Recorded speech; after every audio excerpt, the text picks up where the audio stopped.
Welcome, you come around the world to come to the first time. We've never done this here before, but we have done it in a few other countries. In fact, the last one was in Lisbon, and a few in Lisbon for the last one. Right, thank you very much. Here we go. I will be your host today. My name is Stuart. My co-host is May. Okay, if we get everything wrong, this is Michael. Get everything right. Thank you, Michael. Okay, but while I turn my mic, I'm going to give us a quick intro about the podcast. Thank you, Steve. Okay. Hello, everybody. Who knows anything about Launchpad? Some of you should. Yeah, okay. That's that. Now, really, we're a venture studio, but we're really about trying to create an ecosystem for development businesses in Cornwall. And whether that be a first-year undergrad that's got a little freelancer idea right the way through to a business that's accelerating and actually with some guidance can, really scale. So really at all points of that. And I think what's really interesting is, this stuff is hard to do. It's tough. Whether you're starting off as a undergrad student, trying to think, how do I quote somebody? How do I display that quote to them and how do I send it to them and how to get paid? Right the way through to Series A funding. What do I do? What do I need to do? And what's the legal structure I need going forward? That's a really lonely journey. What we're trying to do here is, by all these sort of events we run, plus having this environment, is invite lots of different people into this space so that we can share. And so my attitude is, anybody that wants to come in here, wants to have a chat, wants to grab a desk for a day and connect with either our existing students, some of our early stage businesses, some of the more developed businesses. You want to come and volunteer because you're really experienced and you want to come and give some time back to this community. That actually what we're trying to create is sort of an ecosystem. And it's not one solution. There's not one recipe to success with that. It's got to work in multiple ways. Okay. We ran a little summer school where we actually run things like Techstars weekends, where we just get people in to actually develop ideas, vote on the ideas, and then work on them for a weekend. We've done a robotics hackathon in here a couple of weeks ago, where they're now down on a daffodil farm in Penzance, trying to work out how they're going to make it work. So it really is experimenting with the model, and there isn't a single model. I don't know what the model for success actually looks like. We'll discover it through with different technologies, with different subject areas, with different skills. That journey is very, very different. I think the encouragement we always have is try and keep it very simple and follow the money.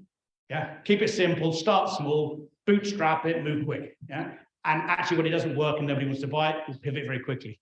So I think it's like, this is, and actually being able to practice pitching, people who are really early on that journey, through to people who are experts have pitched 1,000 times.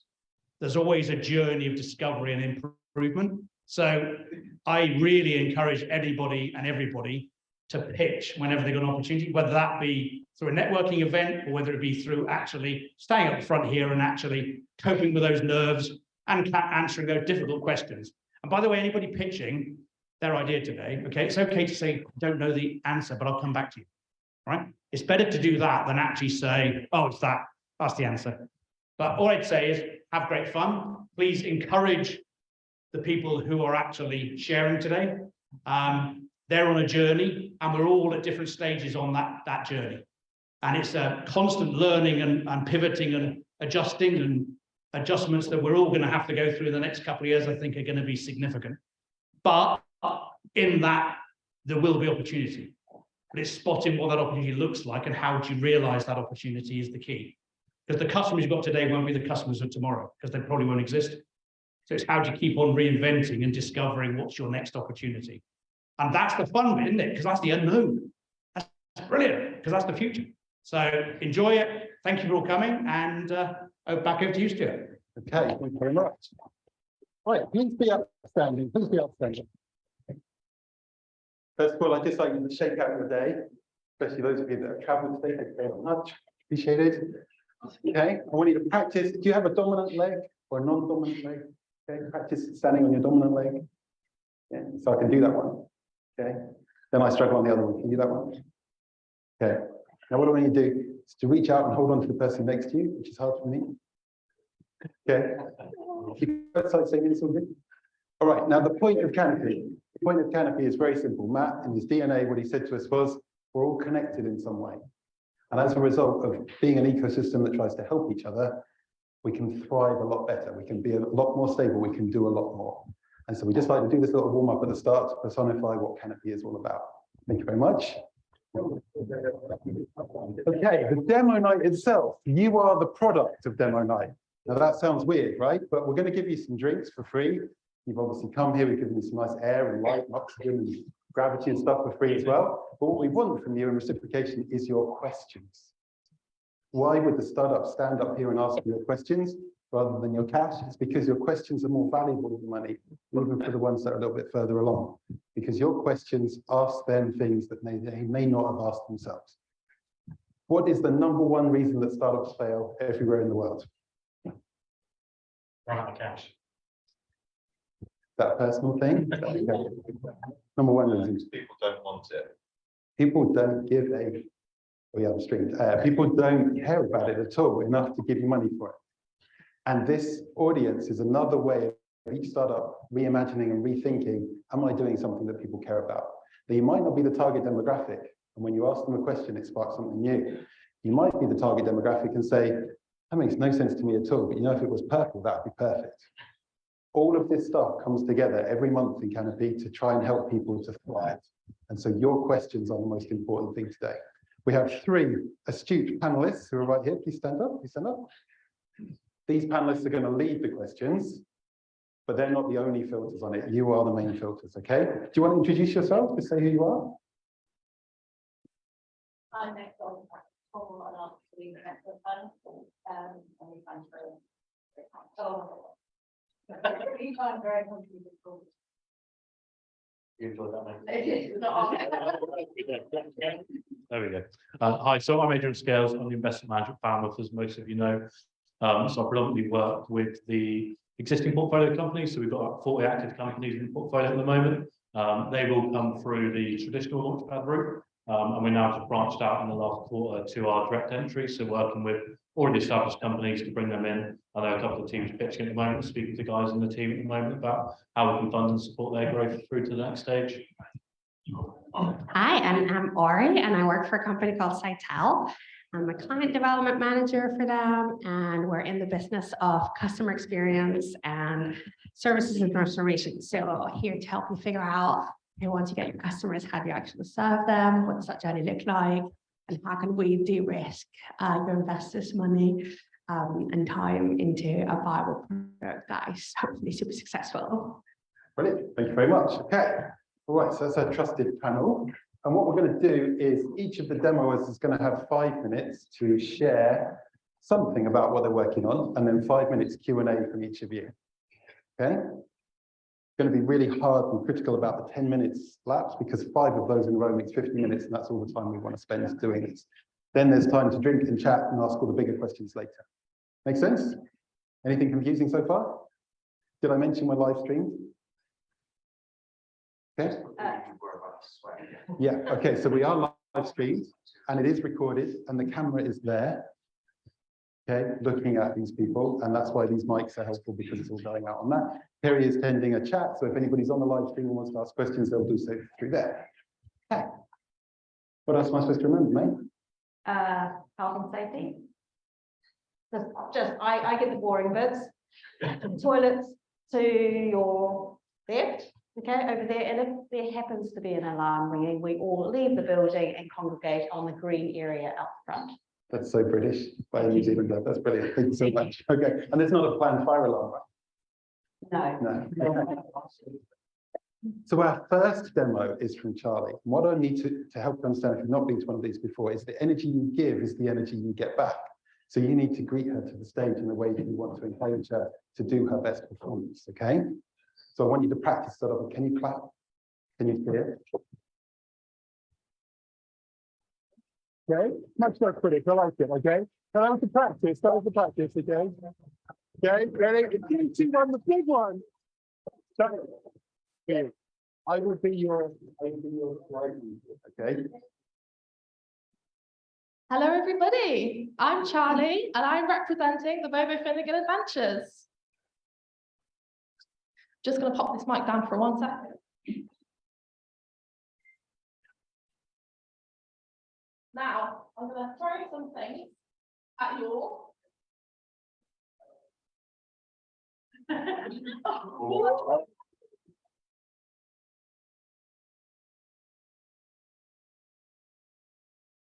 any of you guess what I'm going to be talking about today?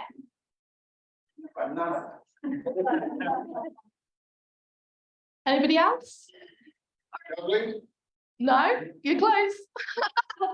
No, not really. I think it's the sad oranges. Yes, you're right. So I'm going to be talking about my new book, The Sad Oranges, which I've written and illustrated for ages 3 to 6. And today I'm looking for ways in which to sell my books in creative ways. I currently sell on Amazon. I also sell in in-person events, and I hope to sell at Waterstones and schools. So, on to the demo, The Sad Oranges. So, it was a sunny day, and Bobo wanted some tasty orange juice. They knew that only happy oranges make sweet juice. Bobo snatched an orange from the bush. The orange screamed, "Ouch, that hurt!" The oranges all started to cry. Bobo kicked the orange high into the sky. Bobo was so furious that they couldn't make their sweet juice. But luckily, they remembered what their papa said about calming down. So they breathed in, out, counted to 10, and even ate a banana. They also made a list of ways they can make the oranges happy, by singing, by tickling, by telling jokes. They walked back to the bush. Tickle, tickle, tickly, wiggly, wig. Bobo began to tickle the oranges, but they were not having any of it. They were still really upset. In fact, one of them said, "We're not ticklish." And as you can see in my book, there's elements of emotional intelligence in there. And if you're not sure what emotional intelligence is, it's the way in which we manage and perceive our own emotions as well as others. And it's extremely important. In fact, it's so important that children with high emotional intelligence can do better at school, build healthier relationships, and also become more empathetic. Bobo uses these emotional intelligence techniques to calm down. They also learn resilience and have a supportive father figure, which isn't in lots of children's media. And at the back of the book, there's a load of questions in which to ask the children from the parents to build that emotional intelligence up.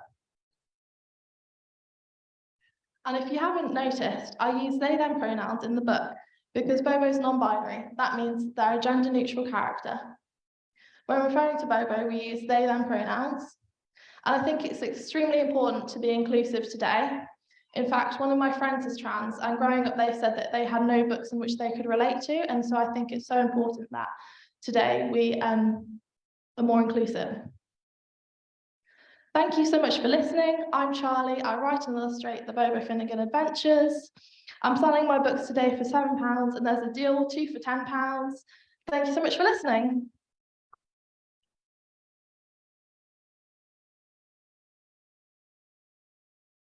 Question for Charlie. Yes. Adrian. There's actually line 7 one. Yeah, actually, yeah, you need to put my things. I won't ask you any fun financial margin ones today.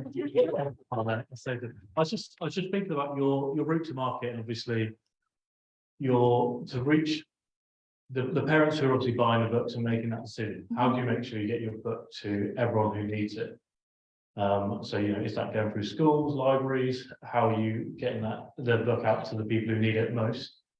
I think definitely schools, libraries, and also getting it into Waterstones too. But I think before all of that, I think people need to be educated in emotional intelligence and emotional development. And I think that's something I'm really trying to work out, is how I show people that they need this. So instead of saying complicated words like emotional intelligence, I'll be saying stuff like emotional development and stuff that people can relate to. And I think an ad campaign would be great for that. Yeah, I think that's really interesting how you get it into, I'd say the typical parent who buy this book, might be more in touch than others out there who might not be considering it, how you get it in the right hands to benefit everyone. I think it's really important. Yeah, thank you. I'll save my financial ones for when you get your model ready. Thanks, Andrew. Anyone else? Isabel. Hi, Charlie, thanks for sharing your story with us. Would you like to kind of share with us your vision for what you want to achieve through the books and your company?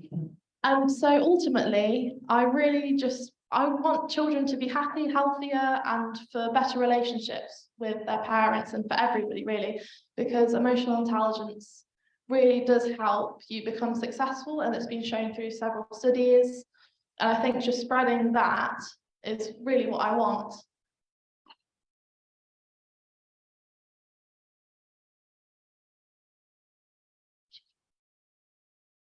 Thank you, Charlie. That was great. And they look really good, fun books. As a father of children, 2 children in this age, have you thought about how you can link it to the phonetic curriculum, so children can read it themselves? Just one thing I've noticed straight away is you call it Bobo, we would call it Boo Boo. Yeah, no, I don't mind how people pronounce it. To me, it's Bobo, but to somebody else, it might be Boo Boo. Or it's just the characters were actually developed as I've grown up, because I used to use this character for my sister, telling her stories when she was a kid, and that's how we spelled it. So that's how that came about, and it's just stuck, really. That's great. And linking to the curriculum? Oh, sorry, yes. I have thought about that. And I think I would definitely need somebody on board who would know more about that to help me move forward. In fact, I'm talking to somebody at the moment who might be able to accredit my books to give that stamp of saying these books do help emotional intelligence. Thanks. Oh, is it? Oh, sorry. Let me just pass it to you. Thank you. Yeah, thank you for sharing Bobo with us today. My question is, have you thought about partnering with organizations who might want to offer your books as a employee benefit for new parents? Or what other partnerships have you thought about to really shout out about the advantage of what Bobo could do for a new family? You know what, I haven't thought about that very much. But I have thought about maybe foster children. That would be a key thing, because I think they would really suffer in that they may not have role models to look up to in order to gain that emotional intelligence. Cool. I just think there's lots of organizations out there that might help you think about, like, I don't know, young moms going back to work, or startups, and yeah. Oh, something thank to you. consider. Let's talk later. Yeah. Thanks. Thanks. Okay. Hi. Hi. Thanks again for the presentation. I would say, have you considered that any resources, so maybe a video or some explanation of, because the parents of children that maybe need this the most might be the least well equipped to actually use this process. So actually, they might have a strong desire to do it, but not be able to be that emotionally intelligent or that engaged with their emotional intelligence to have the language to use the process. So if you demonstrated it through videos or workshops, you've got a stronger ability to kind of promote what you're actually doing that way. And there are organisations, so things like Sure Start for parents or drop-in groups in different community centres, where there are facilitators who might be able to help with that process. So I'm just wondering if that's something you could think about in terms of. Yeah, no, that sounds great. I was thinking about workshops. And yeah, no, that sounds amazing. Thank you. Yeah, or resources on your website, possibly, kind of like Yes. what it means, you know, the terminology and the process you can use with kids. Yes, thank you.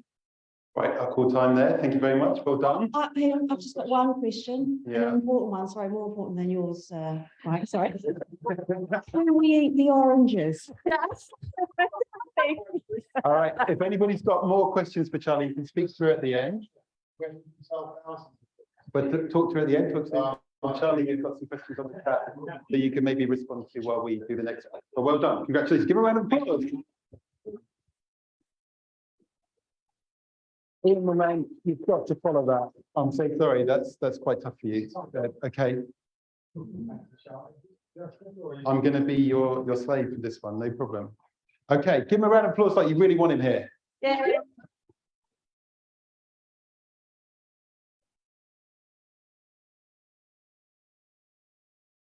Yep, can you all hear me? So one, it's great to be here today. So my name's Ian, I'm the CEO and founder of Kilu. So Kilu comes from the Cornish name for family, and that's what we're all about. So Kilu, making life easier. So if we can move on, please. So Kilu comes from a very passionate, very mission-led past, really. So on the left there, you can see that's my mother, Anne, and my sister, Jane. And up the top there is me with my beautiful daughter, Alice. So about 16 years ago, I sadly lost my mum to cancer. 2 years before that, I lost my sister to suicide. And it was going through the process of dealing with those states, you realise the one thing which is guaranteed to happen to all of us is the one thing we plan for. So we could move on one. So as you can see from there, managing life is massively overwhelming. There's stuff which is sent to you from email, there's stuff in the filing cabinet, there's stuff in Gmail accounts. We simply don't know where all the information is.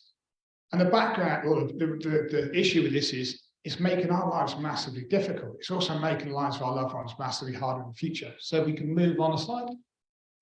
So on average, people have between 80 and 100 passwords or online portals they need to access. 25% of cohabiting couples are completely in the dark over their partner's financial situation.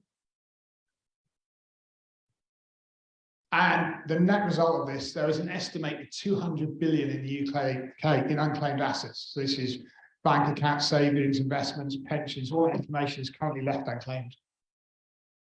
At Kilu, we believe things need to change. So Kilu stores a digital copy of your important personal, legal, and financial information, all in one secure place, which helps to make your life easier now and makes life far easier for your loved ones in the future. So our business model, we have a direct-to-consumer platform where we charge £4.99 a month for £49 a year for end users. But we've also got a B2B platform where we work with financial advisors, solicitors, wealth managers, accountants, employee benefit providers, and charities to add real value to their current offerings. So let's have a quick look inside. So we break the platform down into three key areas, which are organize, plan, and store. So the organize section basically gives you a really strong understanding of what documents you should have. We put renewal dates in, so it sends you reminders when they need updating, but actually gives you a very strong overview on your current financial legal situation. So you can see there on the top, on the side, we've got bank accounts, credit cards, loans, but you can put pensions, savings, investments. You might have utility bills you want to list. It makes it really, really easy for you to have a complete overview on your current financial situation and where you are in life. We move on to the next one. This is the storage section. This is a section within the site which is all about you. So you might be employed, you might have could be going on holiday, so you create a travel wallet. You might have insurance documents you want to store. So basically, Kilu takes the information which is spread everywhere and puts it into one central, safe location, making it far easier for you to use But also, if something was to happen to you in the future, it's brilliant for your loved ones to be able to access that information to deal with the estate. So at Kilu, we believe life is far better when you're on top of things. So it's almost like a complete spring clean of your life. So if you obviously working with the guys at Canopy, if you want to scan the QR code today, you can get access to this later. It gives you a discount on Keely membership. And also, we're currently raising investment as well. We've got some amazing opportunities happening within Keely with some huge companies we'd like to be partnered with in 2023. So we are currently doing a round of investment as well. So if anyone would like to find out more about that, please speak to me afterwards or drop me an email to ian@keely.com. Thank you. Okay, we're open for questions. Thank you so much. Well done. Thank you, Jane. Hi, Ian, how are you? Hi, mate. We've met before. How are you getting on with progress? How are you getting on with sort of convincing people to trust the system in terms of, I think my main issue would be if I'm putting all of these very sensitive documents online, how are people going to trust your system to keep it secure? Yeah, I think we use industry-leading technology across the platform. So we use passwordless entry, we use multi-factor authentication across the site. And we also work with organizations that specialize in security. So I think one of our routes to markets, we said, is B2B. So we work with some amazing companies. And off the back of working with those companies, the due diligence they've done into us as a company gives us that credibility for their users. Great, that was my first question as well, actually. In terms, just hopefully really simple. So in terms of the active partner, that one secure key or whatever they need to access it, or is it, how does that work? Yeah, so the way it works, you add trusted contacts. So this could be business partner, your spouse, one of your grown-up children, they become trusted contacts on the account. What that means is when something happens to you, they would notify us, we verify that information, we then make that information available to your trusted contacts.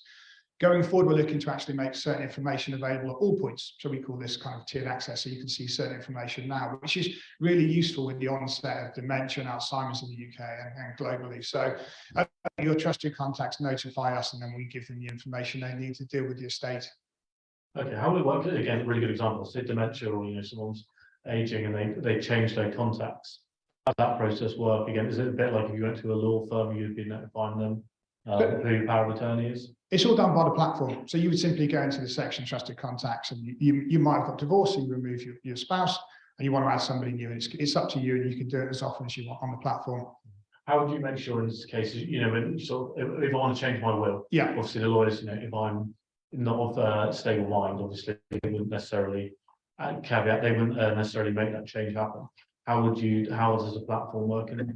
So we only, with a will, for instance, the only version of the will which is legally binding is a paper. So we would just store a digital copy of that will, signposting you to where the actual location was. So we don't actually do any will creation on the platform. We just work in partnership with organisations that provide legal and financial solutions. Okay, I guess, but in terms of obviously, if I've got, say, the access to my bank account on there, or other really important financial information, and I'm maybe potentially an adult and I've given access to someone who, I wouldn't have previously. How do you manage that risk on the platform? Well, I guess the way it comes in, you would sign up to your account, you create it, you're only giving people access to the information upon death. So we don't at the moment have anything which verifies capacity, but we are looking at building solutions in like that in the future to make it far easier for us to manage. Okay, great. And just another really quick one. Just on, you've obviously, your previous fundraise was with Syndicate Room, is that right? No, we've done it all via Sea Legals. Sea Legals. Who was the VC? Sorry, I put I saw on your cap table, so the Syndicate Room nominees. Oh yeah, so they came in as part of the last fundraise. Okay. How was that experience with Syndicate Room? Would you was that smooth raise? Obviously, was it 750,000? Yeah, fantastic. It was great to work with, and there was 2 organisations within the Syndicate Room who came in on the last raise. So really straightforward, and we've used Sea Legals from day one, which incredibly easy to fundraise on. Great. Thanks, Henry. Alex. Hi, great. Demo, I was going to say pitch.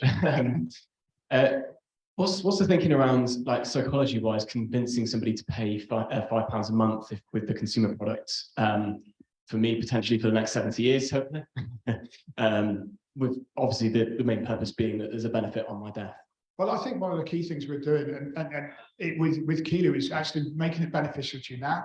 So within the platform, we store a digital copy of every single document you need. And a quick story, I was down getting a tyre changed a couple of weeks ago, and the lady needed a copy of her national insurance. She couldn't find it. So what Keeley does, it stores a digital copy of everything you need to manage your life now.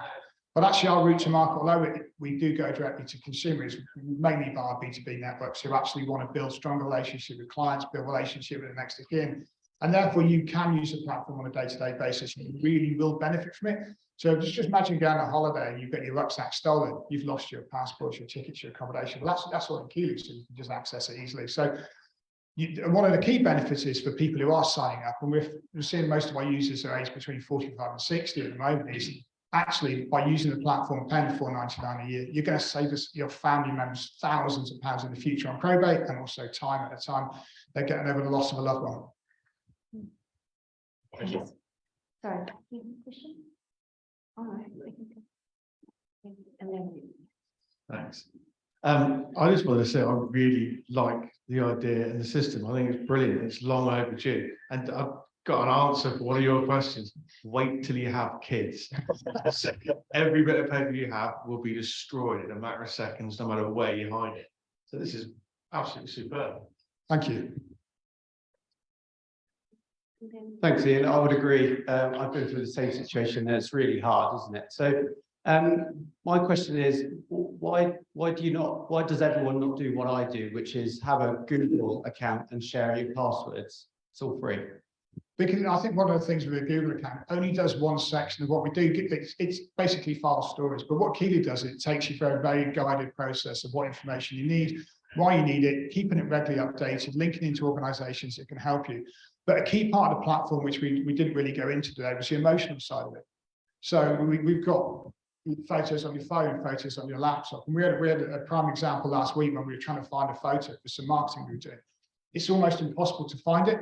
So within Keeley, we not only take you on a journey from being unorganized to organized for yourself and your family members, but actually we help capture incredible memories within Keeley for not only yourself, but for your kids in the future. And I think it takes you on a journey from, as we said, being unorganized to actually you've created this amazing legacy for your loved ones. And that's something that data storage systems simply don't do.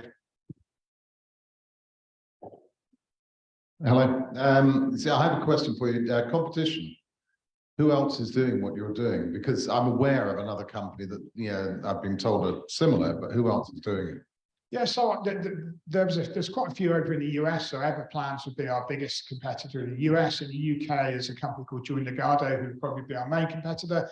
There's an organisation up in Scotland as well, who you might have seen on Dragon's Den. But what we've tried to do within Keeley is very much move away from end-of-life planning, which a lot of these companies focus on. Keeley is a day-to-day planning tool, really focused on you benefiting from the platform now, rather than just planning for your own mortality. Because as many people as you say, I want to do that, they simply don't take those steps. So there's not many who've gone into the same life planning sector as we have. Okay, thank you. Fine. Thanks Like, very much, Ian. how are you going to guarantee you exist in 70 years when I'm potentially this gentleman Fox's clogs? How do we know you're going to be there? Well, obviously we charge for the platform. So obviously that keeps the company going. No one can guarantee they're going to be here in 50, 20, you never know. But what we do is if something ever did happen to the platform, we instantly make it available so you can download all your documents into a secure folder on your desktop. So it's just ensuring we do what we can, and that's why we charge to use the platform. The other thing I was just going to suggest was an independent verification. If you share your link, do you get notified first that someone's trying to access your data? And get Absolutely. Yeah. So if somebody tries to say, look, Dad's passed away, Dad instantly gets a notification to say somebody's trying to access your account. And we are building in some new additional security features on sign-in now that will make the platform even stronger. Thank you. Thanks very much, Ian. Okay, right.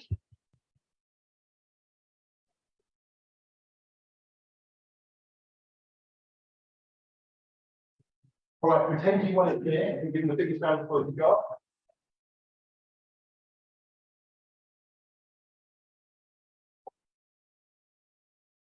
Hi, I'm Damien Lampkin, honoured founder and CEO of Anywaste. I'm here to talk to you today on a lovely new presentation, which this is the second time I've seen it, so oops. Thank you. So a quick introduction with that end now and the bulk of it. We don't have any issues with formatting at all. I'll let you read it out there. So quick intro to us anyways. We are closing the loop on circular economy. Who has heard of the circular economy? Just out of curiosity. Who knows what it is? Who knows how to actually do it? Awesome. So a lot less of you than who've heard of it. So as a concept, we did a fundraise 2 years ago now, raised £150,000 to prove the concept. We've done that successfully, and now we want to launch it onto market. To do that, we need to raise another £500,000, which we're hoping you lovely people will help point us in the right direction for. What's the problem? Okay, thank you. So we have a global waste issue. Now, you've all seen this on the news, turtles swimming through the sea, plastic pollution, animals getting caught up in all kinds of stuff that we use every day and we just discard. In the UK, DEFRA figures have dealt with over 970,000 instances of fly tipping in the UK, which costs between 50 and 60 million pounds a year to get rid of. Now, I don't know about you, but I'd much rather see 50 to 60 million pounds of government money going into the NHS or something else rather than dealing with our waste. So we make waste collection as easy as possible. In 2019, there were 260,000 cases where the Environment Agency fined companies in the UK for using illegal waste contractors. That's people who are not registered to take, carry or treat waste. The solution, well, for us, that's really easy. The solution is us. Please excuse the formatting. So we're a digital waste management booking system. So this is everything. So we have a consumer section that we're going to bring in at the end of next year. But for businesses at the moment, really quite simple. You register for free, you take a photo of your waste, and you just send it up onto the system. The recyclers bid for your waste. They say, we're going to charge them £10. You know what? We'll pay you 20 quid for your waste. So you pick the registered waste company on that platform. We make sure that they're registered with their local EPA or Environmental Protection Agency, so the Environment Agency of the UK, SEPA, National Resources Wales.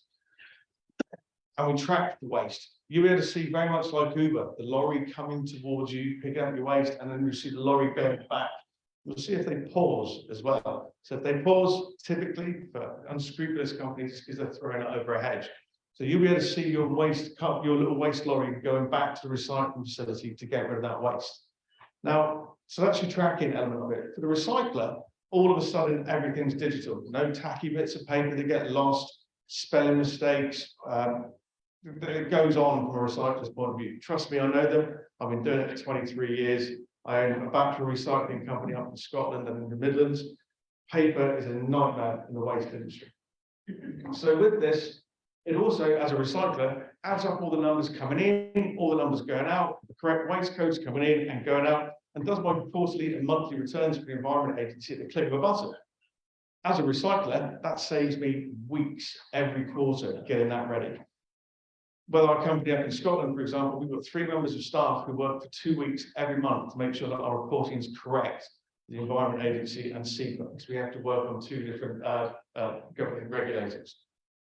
With any waste, it's a click of a button, 30 seconds later, it's done.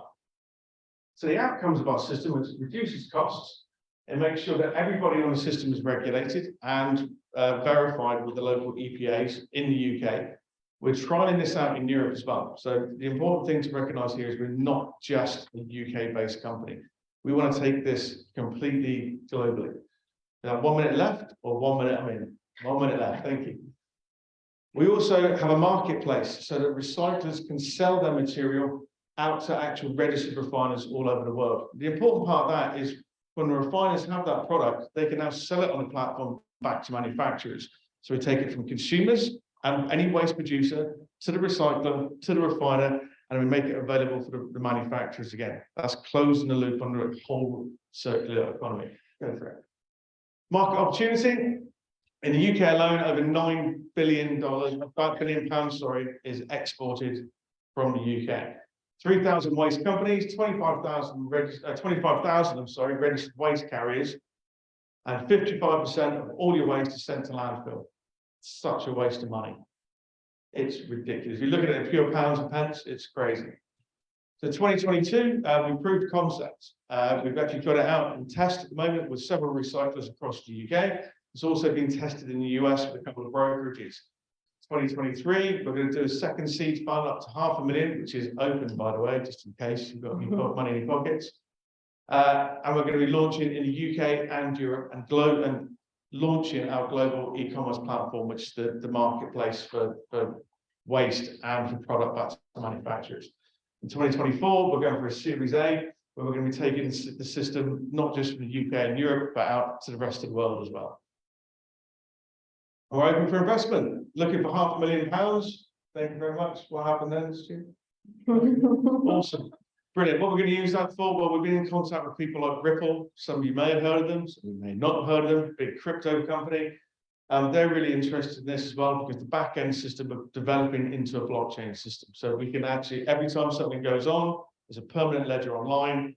No one can lie about it. We can hold governments accountable and councils accountable for their actual recycling rates. Is that the time again? Awesome.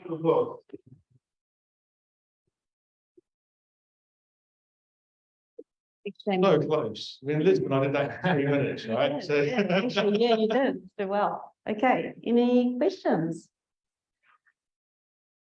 Irene.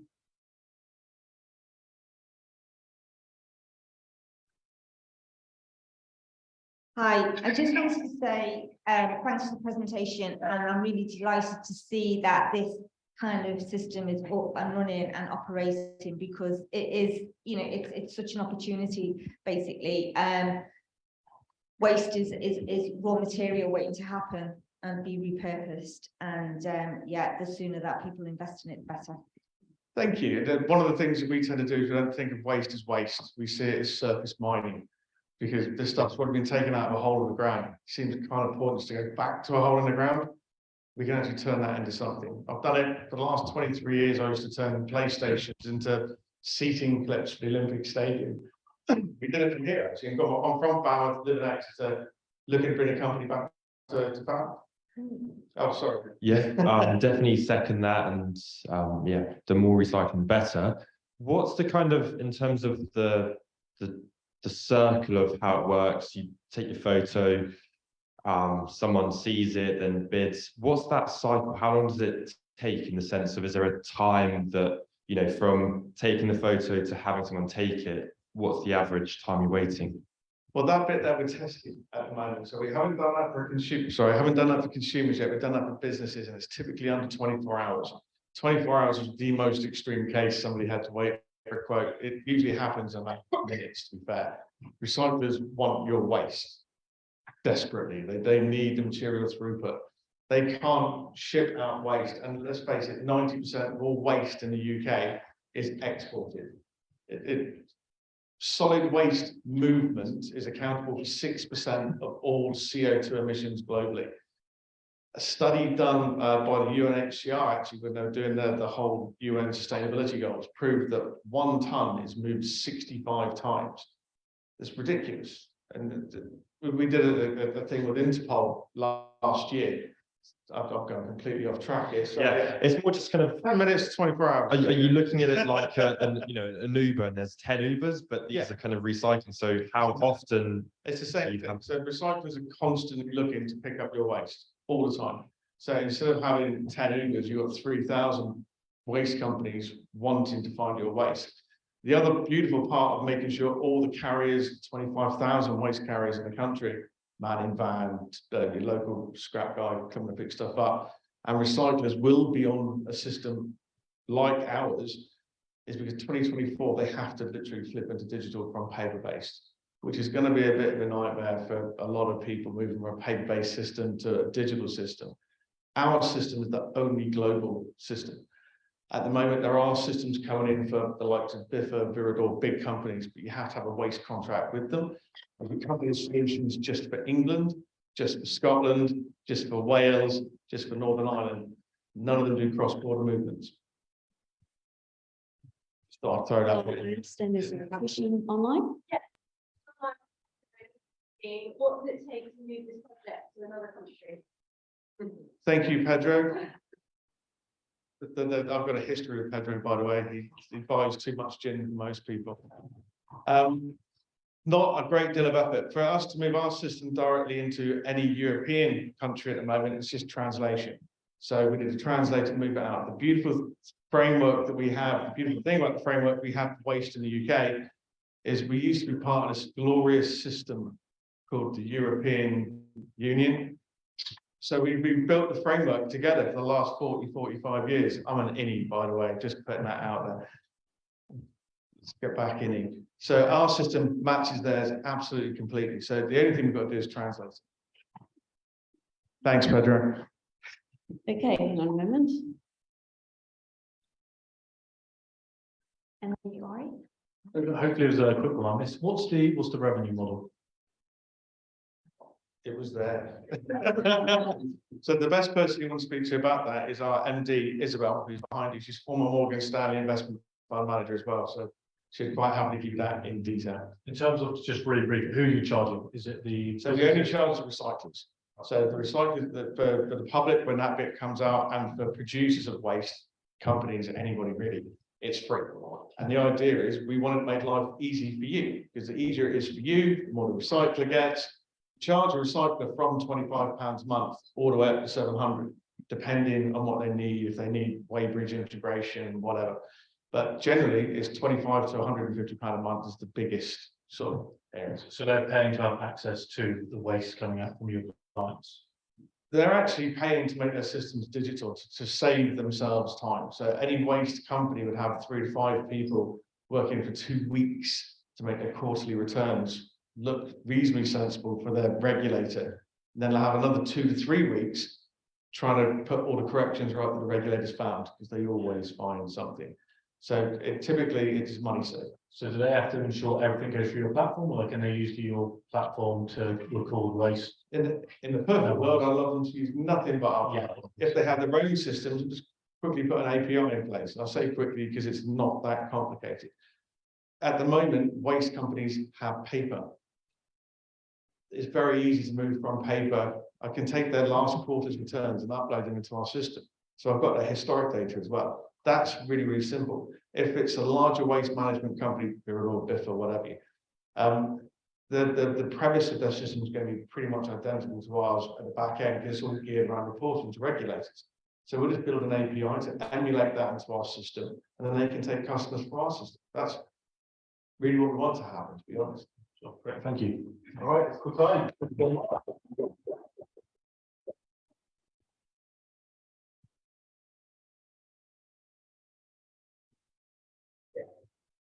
I think you do that. That's all right, I've got it. Yours doesn't mean it.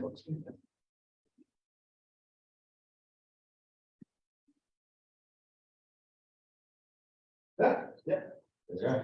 Good afternoon, I'm Mike. I'm George. And together we are Greater, which is purpose and profit for entrepreneurs over 50. And so to outline the scale of the problem we're solving, I've got a question. Who here, by show of hands, knows a business owner aged 50 or over? Show of hands. Okay, cool. Just keep your hands up, keep your hands up, keep your hands up, keep your hands up. Very important. Right. You now represent the 2.7 million small business owners in the UK alone. And just to be clear, who are over 50? Just to be clear, you employ half of the workforce of the UK. And this is just the UK, you guys hands up. You guys hands up. Right. Now here's what the stats show. Okay. This line here, you guys can put your hands down, just from here. Okay, the rest of you, all these business owners over 50, you're all experiencing regular mental health challenges. Okay, you put your hand up. The rest of you still with your hands up, admit to feeling lonely 73% on a regular basis. Okay, now we come to this new guy. You lack the basic digital skills to reach a global audience with your business. And as a result, leading to only 9% of you, and you two together, the rest are going, right? You are the only ones who are scoring the performance of your business at 8 out of 10 or higher. Okay? So we have the greatest value creators in the UK economy who are struggling with massive mental health challenges and whose businesses are struggling.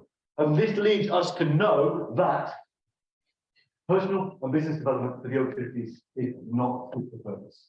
And so we intend to do something about this. We created what we call the Greater Life System. And we recognize that when Stu moves the thing along, then you get a nice graphic of what the Greater Life System looks like. So most offerings out there focus just on the business side of things.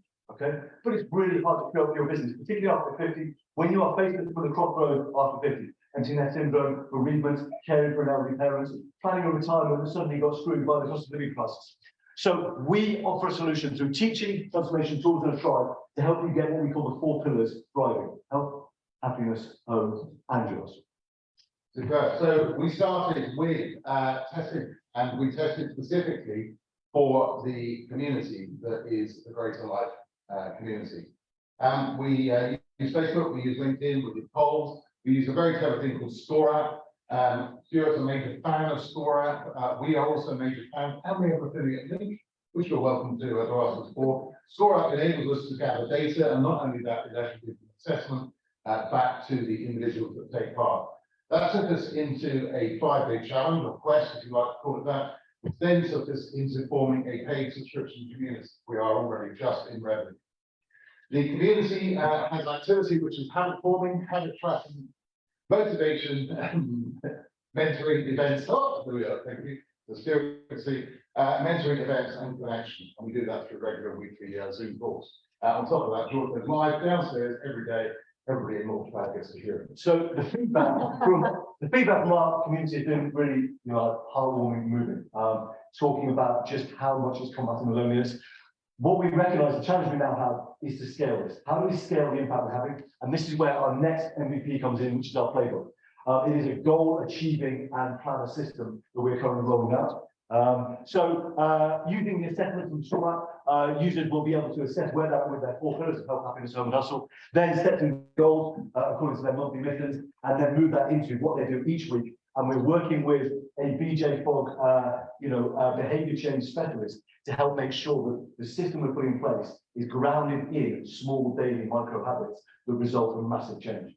The future is about thought leadership for the over 50s. What we really want to achieve over the course of the next 12 months, we're planning to run the biggest survey ever done in the UK to entrepreneurs over 50. As a result of that, scaling up the playbook into an app, scaling the community, and collaborating with third parties, as well as events, conferences, and workshops. As a team, this is George, the author of a book, Creative Uprising. He's already addressing some of those issues, a TEDx speaker, and has done 4,000 plus hours of facilitation. I'm a digital pioneer, network founder, and a Facebook business community partner. So our ask is that you scan this QR code because there are a number of things we need. We need people to buy our playbook. We believe it is one of the most robust goal achievement systems out there. It works for anyone, not just over 50s. The revenue will go to supporting over 50s. And we believe this is something that can scale on a global level for all the over 50s entrepreneurs out there and create massive impact. We would love your support to do that. If you have a background in apps and technology, because we recognise we have strengths. Tech and operations is not one of those right now, so we'd love to hear them. Okay, diverse.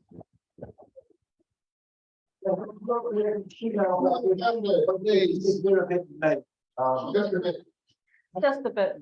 Yeah, only in weakness. Thank you. Question.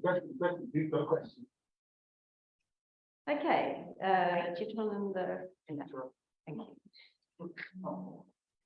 Hi, I have a question. Just why is it specifically aimed for over 50s, where it seems like maybe something that would capture everyone? Would be a good idea because you have the interaction between young and old, and that might drive things forward with ideas and things that. So we've got this amazing mentor who tells us we had to really start with a niche early adopter group, and with it, basically, with my co-founder being more experienced, we're focusing right now on the over 50s, and particularly because as we've done research, it's a massively underserved group. Like the more we've done research, the more we're like, oh my God, this is huge. So of course it can be rolled out, and this playbook absolutely is a system that can help anyone.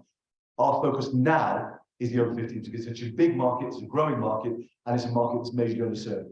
And in the future, the app will be available for everyone. Can I just make another point on that? Yeah, you have obviously seen over the course of the last 12 months or so, the great retirement, the great unretirement, the resignation, the everything else going on. Yeah, the over 50s, without a shadow of a doubt, are an underserved group of people. And a group of people that have, specific problems that really don't apply elsewhere, whether it's, anything from menopause, andropause, empty nesting syndrome, dealing with elderly parents and so on and so on. The over 50s are a great place for us to start. Okay.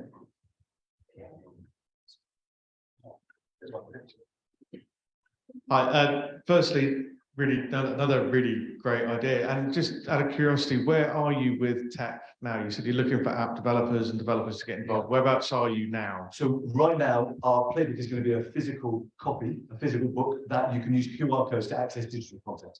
So it's a very low-fi MVP. But what we're going to be testing throughout that is then, from the feedback, which are the core features that we then bring into an app, and we're aiming to get those locked down heading into the spring so we can just start development. Okay, great. And sorry, second question. I've done quite a lot to do with tech. So are you looking specifically for an app or a mobile website that can be? Most likely an app, I think, yeah, so that it stands alone rather than a mobile website. Yeah, the beauty of an app is that it's there in the phone. Yeah, so people can access whether they've got good, bad connectivity. Yeah, and I think that's probably the way that we're going to go. I'll convince you otherwise. But it's definitely, yeah. We are open to offers. And I'll put you in contact with some really good people that can help. Yeah, that's fantastic. I'll give you developers in. Okay, when we have the Yeah, I really like the idea. I just feel like a contact for just based off that. It's just interesting, if you're focusing on the over 50 business owners, I imagine, not that I know from personal experience, they're probably overwhelmed and quite, they've got a lot on their plate. How do you tailor your outreach and your marketing and your initial kind of work with that user group? How have you tweaked? So George referenced BJ Fogg, Tiny Habits. I don't know if you've heard of BJ Fogg, Tiny Habits. Really, we're looking at that Tiny Habits model in terms of development, as far as encouraging people just to do one little thing a day. Yeah, be it on their health, hustle, happiness, and home quadrants of the pillars. In terms of reaching those people are really easy to target. When it comes to social media, like type in Facebook, over 50s business owners, bang, there we go. We've got about 2.5, 3 million people on Facebook straight away that can be targeted. So one way or another, reaching out to those people, we don't see as a problem at all. It's a very specific niche. Right. And as I said, one other little thing, it's over 50 represent over 50% of the workforce in the UK. They employ more than 50% over 50 business owners. So it's a big demographic. Which we think we've got time for one more. So Pedro has been introduced company to assess the solution and look for partnership. Not yet, but we will be. Thank you very much, Pedro. Can we take your question? Sure. I just want to reference a research project I was part of called the Inclusivity Project. Yeah. Which did a lot of this research, based over in Truro, University of Exeter. I also agree with Kevin's point on engagement. I don't think it will be as easy as you think. And my question is around revenue. How are you going to create revenue? So revenue comes in a number of forms. Obviously from a monthly recurring revenue from the subscription, those people that are paying for an app or paying for the community as it stands at the moment. And we can talk to Made Open about about potentially running a community through there. Products, so the playbook, other products, events. We're running a conference in June next year. So lots of ways really, and lots of ways to scale up. So yeah. That's it. Thank you.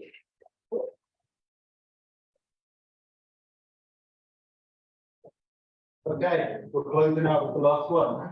How much energy have you got left in your hands?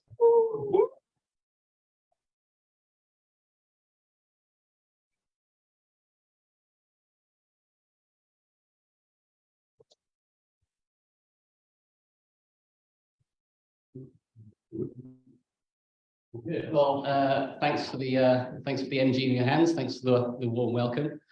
I'm here to introduce you to Flowit. Darren will join later. Flowit app. It doesn't matter. You can go back. But Flowit app stores all your important processes in one place, and it's always up to date. I'm Hugh. This is Darren, and together we're building a web app that works for any process you want to document. With Flowit, there's no more multiple versions of the same file getting lost.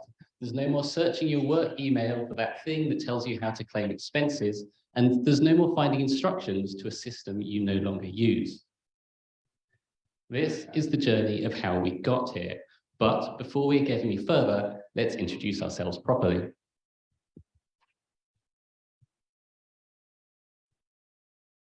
Okay, hi, I'm Darren, and I've got a degree in computer science. Hugh here has a degree in aeronautical engineering. I've spent 15 years in back-end software development, and I also fly aeroplanes for fun. Whilst Hugh has a 10-year sailing career, including a race around the world, followed by 5 years in front-end software development. Shortly after joining Launchpad back in September, we realized that we are both united by core values of simplicity, transparency, and collaboration, which in our previous corporate careers left us fed up, losing one working day of every week to organizational inefficiencies. It's this frustration which has driven us to start developing Flowit.app. Now, there's no shortage of apps in this productivity and knowledge and task management space. But when we plot them all on a scale of usability versus effectiveness, none have the unique capabilities that we're looking for, which is a combination of infinitely nestable detail together with crowdsourced improvements. To get an idea of how Flowit works, we've put together a short 2-minute explainer video. Hello, and welcome to Flowit. Flowit is a brand new app that is going to revolutionize your workplace. Let me show you how. Everything in Flowit starts with a search. If you can't find what you're looking for, you can create a new flow and start at the start, where you can add the first thing that needs to happen, then the next, then the next.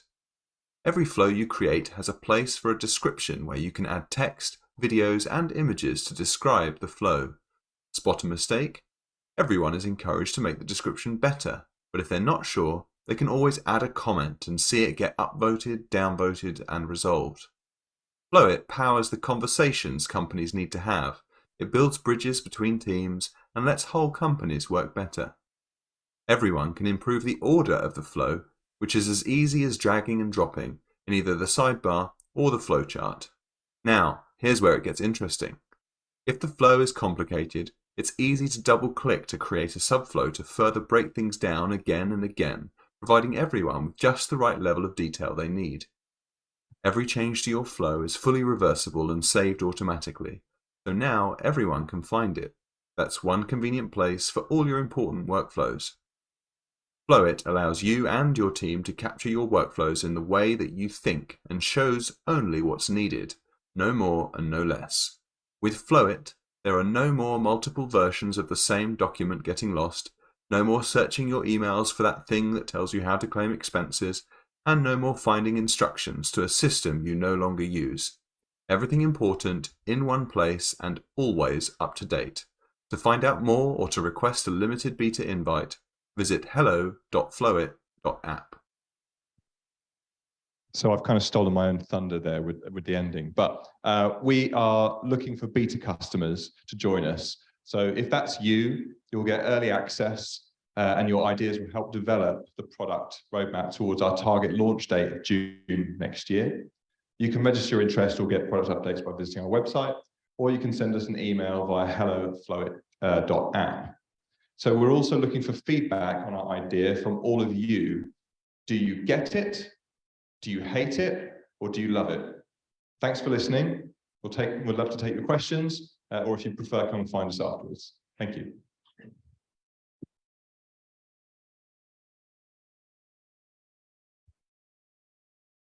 Hey, so talk to me about how you're going to cater for diversity of thought, because not everybody thinks in a very linear and organized way. And when you also add the collaboration layer on top of that, I can very easily see situations where some people will love it and some people will be extremely frustrated by how this is displaying it, if I've understood the concept properly. Sure, it's a great question. Thank you. Basically, the idea is that we want the platform to be fully inclusive, right? And we talked a little bit on the video clip there about the way that you think.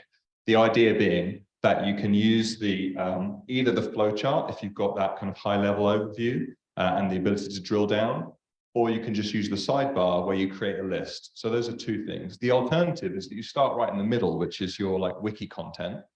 And the idea ultimately is if you realize that you've fleshed out like your process or whatever it might be in wiki format, then there'll be a button to convert it into the stacked flows on the left-hand side or the flowchart automatically. I don't know if that answers your question, but that's our current thought on it. Maybe we can talk up afterwards to get some of your ideas.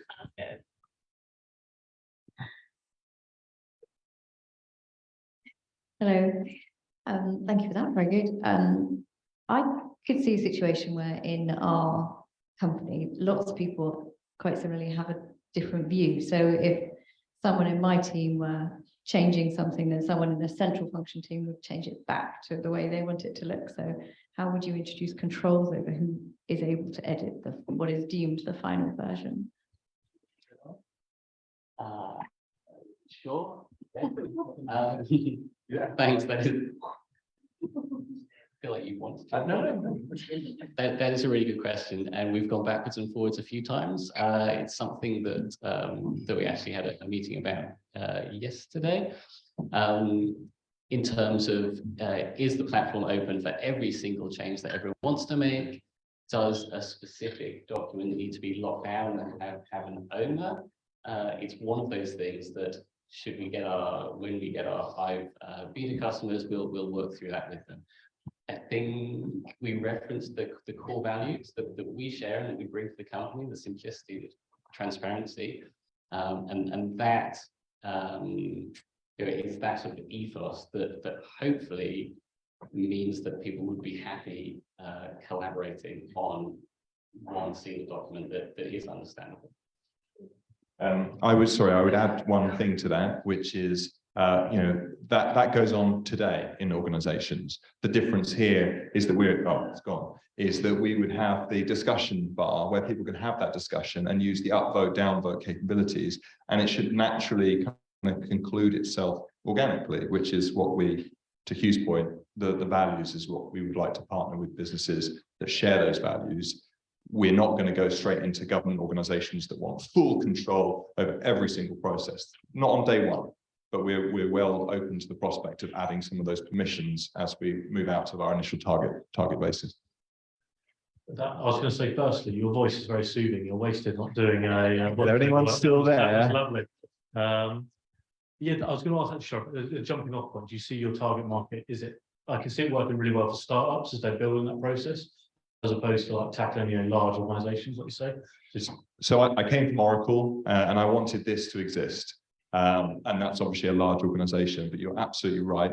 With our expert mentor over here, we've had some guidance and we've narrowed down the market segment to exactly that. Startups, post-seed round, so that we know that they're growing and we know that they've got some capital, but chances are they've got lots of ideas in lots of people's heads. And we want to take them on the journey of getting to the Series A fundraising, where they will need to have some of that stuff documented. But the idea then, thinking a bit longer term, is that we want those to be ambassadors of Flowit. So that they then, when they get acquired or whatever else it might be, they buy the likes of Oracle, then they take it in and say, hang on a minute, why are you using Microsoft Word to document stuff? Last one. Last one.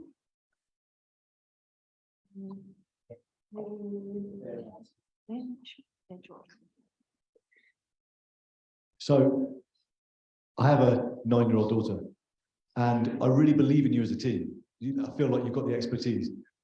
I still can't explain to her what you do. And I'd really like to be able to. So like, are you Asana or are you a process mapping document system or all of that? Yeah, I need to get it. I want to get it in layman's terms because I don't right now. Okay, it's a great question. Thanks, George. We didn't practice that one earlier. We should have done. So the main ethos is this idea of having nested detail. Back to the inclusivity point, right?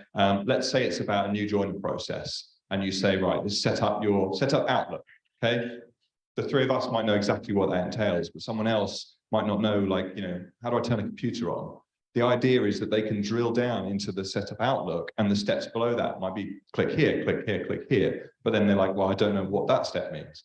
so they can drill in again. Now, obviously, it might be possible that there isn't something already in place below that, at which point they'd put their hand up. They do that in organizations today. The difference is that they can do it in the system and the help will be made available to them automatically, like, maybe chat, Slack integration, something like that. And what we're trying to do with the app is encourage people to make the process better for the next person. Just because they had that need for that extra level of detail, the app makes it very easy for that to be added by that person. So the next person that comes along benefits from that collaborative or crowdsourced improvement.